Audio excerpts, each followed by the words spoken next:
नेता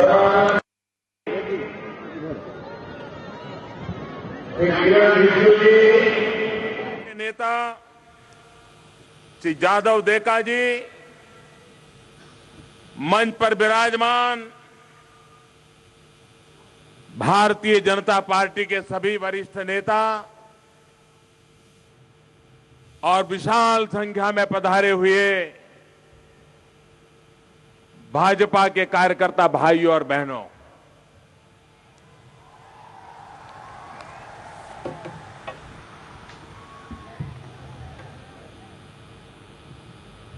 जो लोग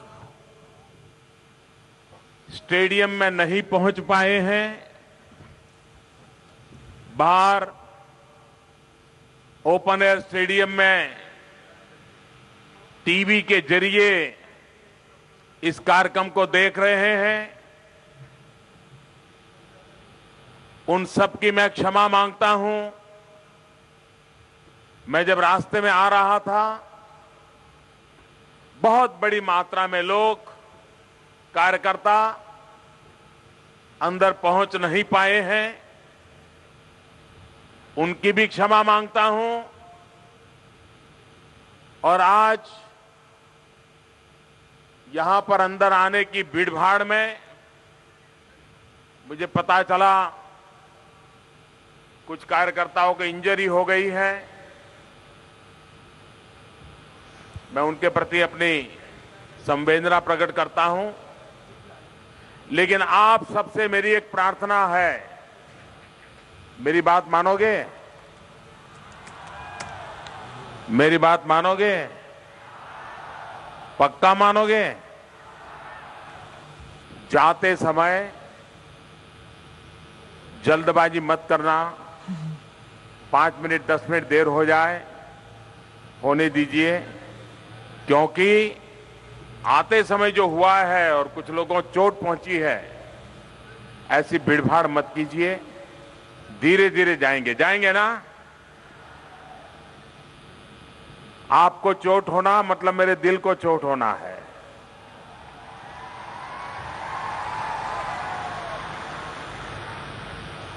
दूसरी बात, हम यहां से जाएंगे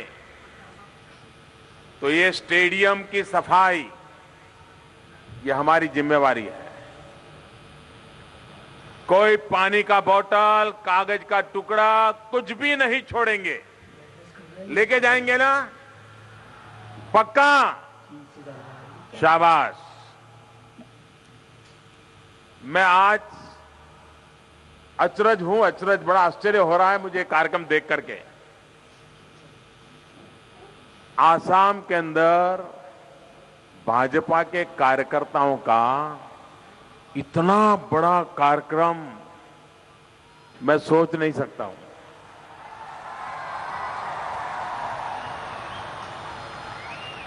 मैं कल्पना नहीं कर सकता हूं। मैं पिछले सप्ताह ऑस्ट्रेलिया और फिजी के दौरे पर था,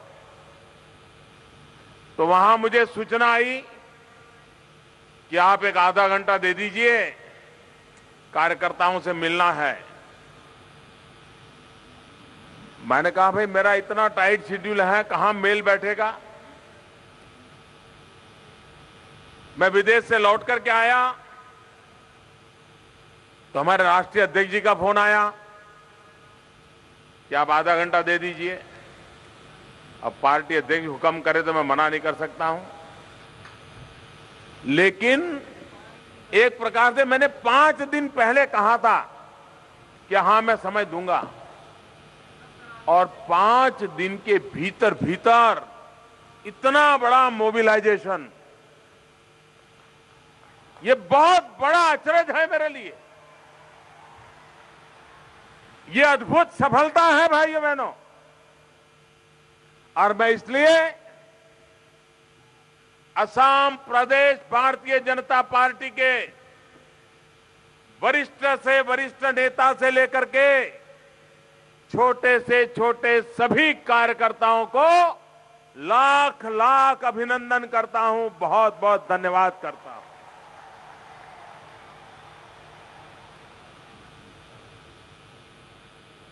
ये पार्टी के कार्यकर्ताओं का कार्यक्रम है,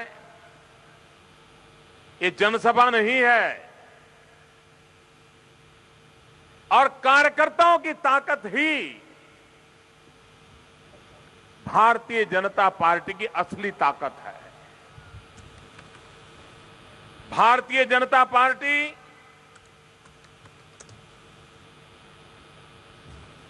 जातिवाद के आधार पर, संप्रदायवाद के आधार पर, प्रांतवाद के आधार पर, नकारात्मकता के आधार पर राजनीति नहीं कर सकती है। वो रास्ता हमें मंजूर नहीं है। भारतीय जनता पार्टी ने हमेशा राष्ट्रवाद की राजनीति की है। सबका साथ, सबका विकास, यही मूल मंत्र लेकर के भारतीय जनता पार्टी आगे बढ़ी है।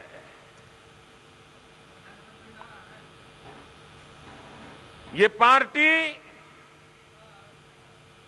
कार्यकर्ताओं के पसीने से पली है और ये भारतीय जनता पार्टी की विशेषता है कि जिन राज्यों में भाजपा का कोई एक भी विधायक चुन करके नहीं आया है, म्युनिसिपैलिटी में कभी कभार 2-4 लोग जीत करके आ जाते हैं, ऐसे प्रदेशों में भी जहां कोई एमएलए एमपी नहीं है तो भी भारतीय जनता पार्टी का कार्यकर्ता जिस जुनून के साथ, जिस कमिटमेंट के साथ भारत मां की जय का नारा देते देते भारतीय जनता पार्टी का झंडा ऊंचा रख रहा है, ऐसे लाखों कार्यकर्ता देश में हैं। मैं उनको सर झुका करके नमन करता हूं, उनका वंदन करता हूं।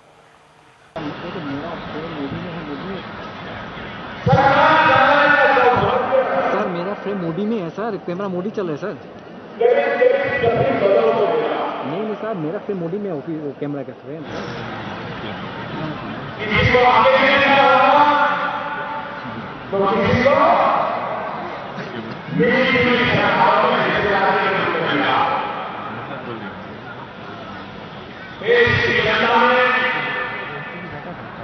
कांग्रेस की सरकार ने उनका चरित्र, उनकी जान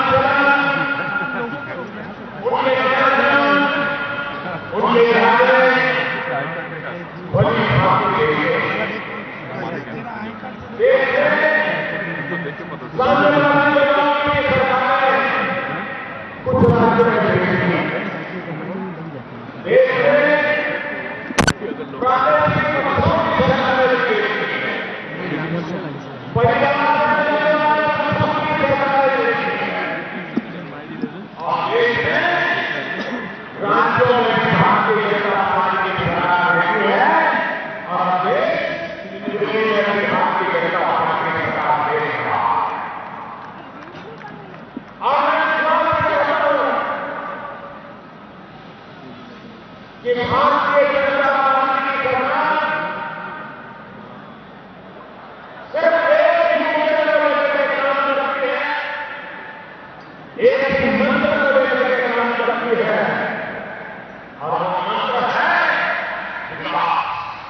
कुछ राज्यों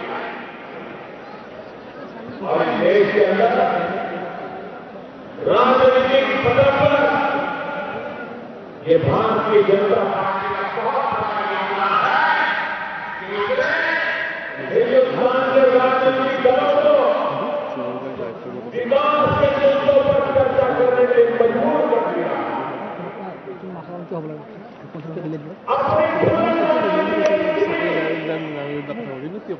उनको आंदोलन से मुद्दों की बात कर नहीं पाए। अभी महाराष्ट्र में चुनाव हुआ, हरियाणा में चुनाव हुआ, अभी बिहार में चुनाव चल रहा है, जम्मू में चुनाव चल रहा है। इच्छा भारतीय जनता पार्टी जो विकास का एजेंडा तय किया है, उस विकास के एजेंडे के तहत इन सभी जगहों को भी विकास की बातें करने में मजबूर कर दिया। आज देश में विकास के मुद्दे को लेकर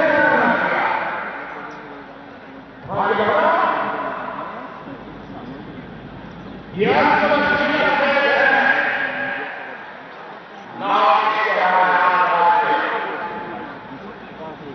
उनके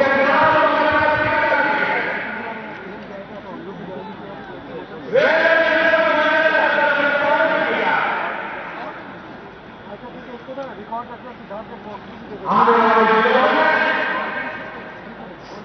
आसान सभी लोगों के राज्य एक शक्ति के आंतरिक विकास करने वाला राज्य बन जाए, विकास की योजनाओं को पार करने लग जाए, उसको हम बोलने के आगे बढ़ सकता है। अभी प्रधानमंत्री जनधन योजना उसको सफल करने रहा है।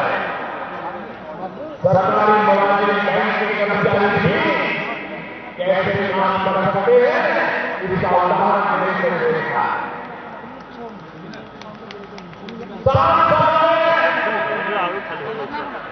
वर्ष में बैंकों में 1 करोड़ से ज्यादा खाते नहीं खुलते। 1 साल में मुश्किल से 1 करोड़ हमारी सरकार ने बैंकों को ऐसे काम में लगाया, ऐसे काम में लगाया, इन लोग हर सप्ताह 1 करोड़ खाते खुल जाते हैं। प्रधानमंत्री जनधन योजना के द्वारा गरीबों अर्थव्यवस्था की मूलधार बनाने का काम शुरू किया। जब बैंकों का आंकड़े कर दिया गया था, तो प्रधानमंत्री बैंकों का गरीबों के काम आपने कभी किसी गरीब को बैंक के अंदर देखा ना गया, जरा जवाब दिए कभी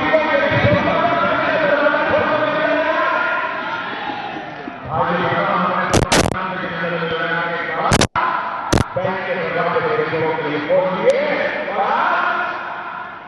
ये बैंक के पैसे गरीबों के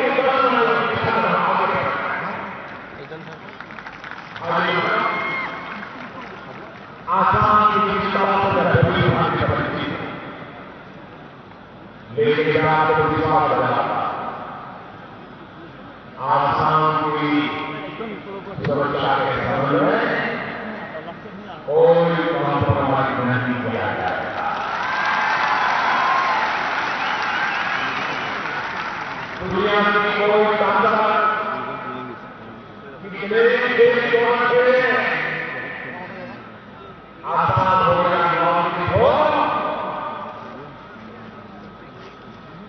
अब दिल्ली में सरकार बदल चुकी है। इन तत्वों को पता होना चाहिए हम भारत समाज की सेवा करने के लिए निकले हुए लोग हैं।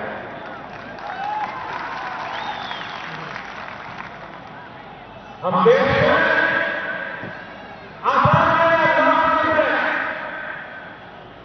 ऐसी किसी हरकत को कभी नॉर्थ ईस्ट में ऐसी किसी भी हरकत को कभी भी स्वीकार करने वाले नहीं है। और ऐसी गलती करने वालों को पहले भले बच निकले होंगे, अब कानून उनको छोड़ेगा नहीं, ये मैं आपको विश्वास दिलाने आया हूं भाइयों बहनों। असम के मेरे भाइयों बहनों, मैं चुनाव के पहले आपके बीच आया था। जिन मुद्दों को मैंने बोला है, असम के स्वाभिमान को लेकर के, असम के निर्दोष नागरिकों के लिए, मैं आज दोबारा इस भूमि पर से फिर से कह रहा हूं, दिल्ली में बैठी हुई सरकार उन सभी वादों को पूरा करने के लिए प्रतिबद्ध है, ये मैं आपको विश्वास दिलाता हूं। भाइयों बहनों, एक जमीन हस्तांतरण का मुद्दा है। मैं जानता हूं, असम के नागरिकों की भावनाओं को जानता हूं। मैं आपको विश्वास दिलाता हूं, जमीन हस्तांतरण में भी हम देश का हित देख करके ही आगे बढ़ेंगे। हम आसाम का भी हित देख करके आगे बढ़ेंगे, और जो करेंगे उसे भले तत्काल नुकसान नजर आए, लेकिन अल्टीमेटली आसाम को लंबे समय के लिए लाभ हो, वही काम मैं करूंगा। ये आसाम के लोगों को मैं विश्वास दिलाने आया हूं। मैं ऐसी व्यवस्था बनाऊंगा कि जिसके कारण आज जो बांग्लादेशी आए दिन आसाम को आकर के तबाह कर रहे हैं, वो रास्ते सारे बंद करके रख दूंगा भाइयों। और इसको बंद करने के लिए हस्तांतरण का उपयोग भी आसाम की हमेशा की सुरक्षा के लिए किया जाएगा। ये मेरे शब्दों पे आप भरोसा करिए। भाइयों बहनों, हमने घर छोड़ा, परिवार छोड़ा था मां भारती की सेवा करने के लिए। और जब मैं मां भारती की सेवा की बात करता हूं, तो आसाम की धरती भी ये मेरी मां है। आसाम के लोगों की रक्षा के लिए, आसाम को भविष्य में कोई नुकसान न हो, उसके लिए, सीमाओं की सुरक्षा के लिए जो आवश्यक होगा, हस्तांतरण का उपयोग भी वही होगा। ये मैं आपको पूरी जिम्मेवारी के साथ समझाना चाहता हूं। भाइयों बहनों, हमने विकास की नई ऊंचाइयों को पार करना है। असमिया का अधिकार मुझे पुनः प्रस्थापित करना है। असमिया नौजवान को रोजगार मिले, ये मुझे पक्का करना है। अगर असमिया नौजवान को रोजगार नहीं मिलता है, तो विकास किस बात का? और इसलिए मेरे भाइयों बहनों, आपके सपनों को पूरा करने के लिए दिल्ली में बैठी हुई सरकार, आप मान के चलिए, ये सरकार आसाम के सपनों को पूरा करने के लिए है। कार्यकर्ता भाइयों बहनों, हमारे राष्ट्रीय अध्यक्ष जी ने एक बहुत बड़ा काम हम लोगों को दिया है। हम सभी कार्यकर्ताओं का दायित्व है उस काम को पूरा करना।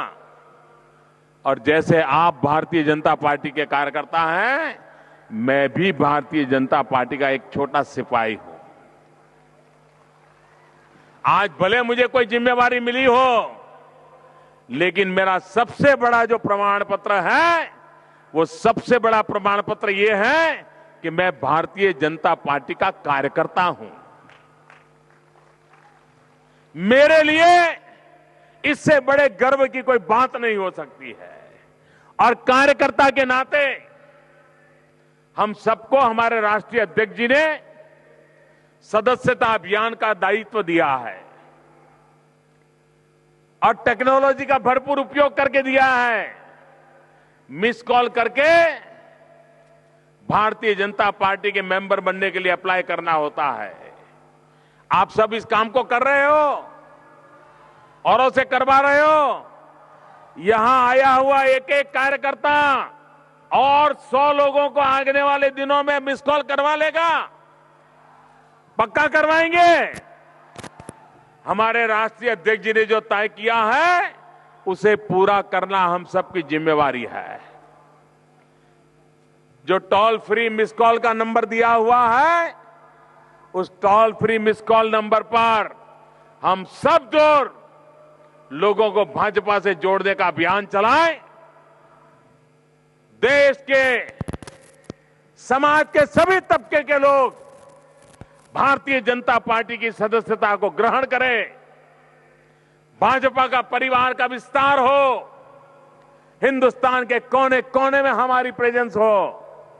जनता के सुख दुख को हम सुने, उनसे जुड़े, उनकी समस्याओं के समाधान के लिए दिल्ली सरकार का हम उपयोग करें और लोगों के सुख शांति की चिंता करें।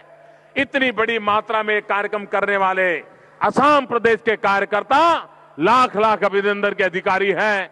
आपने मुझे आपके दर्शन करने का अवसर दिया और भारतीय जनता पार्टी को भारी बहुमत दिलाने में असम ने भी जो बहुत बड़ी भूमिका निभाई है, असम की जनता का भी आभार व्यक्त करता हूं।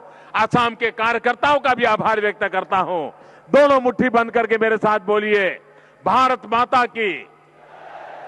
ऐसा नहीं, पूरी ताकत से बोलिए, भारत माता की, भारत माता की। मैंने कहा था सब लोग यहां से शांति से जाएंगे, कोई किसी का नुकसान नहीं होना चाहिए। दूसरा, कोई कूड़ा कचरा यहां रहना नहीं चाहिए। स्वच्छता ये हम सबकी सामूहिक जिम्मेवारी है। बहुत बहुत धन्यवाद। असम के गुवाहाटी में बीजेपी कार्यकर्ताओं को संबोधित करते हुए प्रधानमंत्री नरेंद्र मोदी साफ तौर पर उन्होंने बड़ी बातें कही। 50,000 से ज्यादा संख्या में वहां पर बीजेपी कार्यकर्ता मौजूद हैं। अपील भी एक की कि जब वो बाहर निकले इस मैदान से तो पूरे सुरक्षा का ध्यान रखें और एक एक करके बाहर रखें। इस लगे हाथ सफाई के बारे में भी कहा, लेकिन एक अहम बात ये कही कि प्रधानमंत्री ने इस बात पर जोर दिया कि बीजेपी राष्ट्रवाद की राजनीति करती है, प्रांतवाद की राजनीति नहीं करती।